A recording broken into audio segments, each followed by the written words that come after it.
মোৰ মৰমৰ ক্লাছ 3 ছাত্ৰ ছাত্ৰী তোমালোকক স্বাগতম মোৰ পঢ়াশালীত আজি তোমালোকৰ লেসন হ'ব লেসন 3 দা ফৰেষ্ট কবিতা হয় প্ৰথমতে কবিতা ইংলিছত মাতি শুনাম তাৰ পিছত অসমীয়াত অনুবাদ কৰি বুজাই দিম তোমালোকে যদি মোৰ চেনেলত নতুনকৈ আহিছা চেনেল সাবস্ক্ৰাইব কৰি থৈ দিবা নতুন ভিডিঅ' নটিফিকেশন পাই থাকিবা দা ফৰেষ্ট কবিতা হয় কবিতাৰ কবিৰ নাম a night in the forest is the town of trees where they live quiet at their ease, with their neighbors at their side, just as we in cities wide. আৰু এবাৰ মাতি শুনাম ঠিক আছে The forest is the town of trees,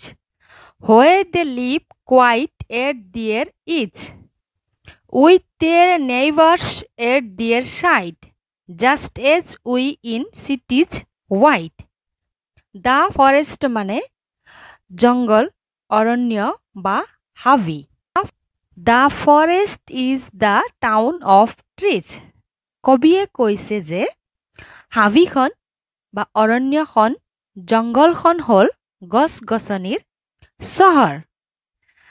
বুজি where they live quiet at their ease সিহঁতে মানে কাক বুজোৱা হৈছে গছ-গছনিবোৰে তাত বাস কৰে লিভ মানে বাস কৰা কোৱাইট মানে সম্পূৰ্ণৰূপে এট দিয়েৰ ইজ মানে আৰামত সুখত বা শান্তিৰে কি ক'ব বিচাৰিছে কবিয়ে গছ-গছনিবোৰে তাত সম্পূৰ্ণৰূপে আৰামত বাস কৰে ক'ত ফৰেষ্ট মানে জংগল বা অৰণ্যত with there neighbours at there side with their neighbors at their side with their মানে কাৰ সৈতে তাত বসবাস কৰে with their neighbors মানে ওচৰ চুবুৰীয়াৰ তাৰ ওচৰত থকা ওচৰ চুবুৰীয়াৰ লগত সিহঁতে জংগলত বা অৰণ্যত বাস কৰে বা সিহঁতৰ কাষতে থকা ওচৰ চুবুৰীয়াৰ লগত বাস কৰে just as we in cities wide মানে আমি যেনেদৰে আহল বহল চহৰত বাস কৰোঁ তেনেদৰে গছ-গছনিবোৰেও অৰণ্যত বা জংগলত তেনেদৰে বাস কৰে wide মানে হ'ল আহল বহল ঠিক আছে কবিয়ে কবিতাত ক'ব বিচাৰিছে যে ফৰেষ্ট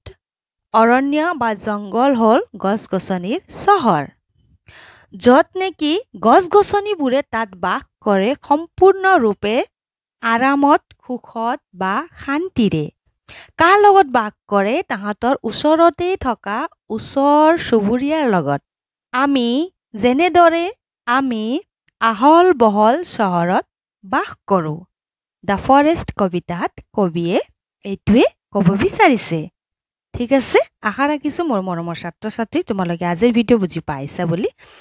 নতুনকৈ আহিছা যদি চেনেল সাবস্ক্ৰাইব কৰি থৈ দিবা নতুন ভিডিঅ' নটিফিকেশন পাই থাকিবা আকৌ লগ পাম আমি নতুন ভিডিঅ'ত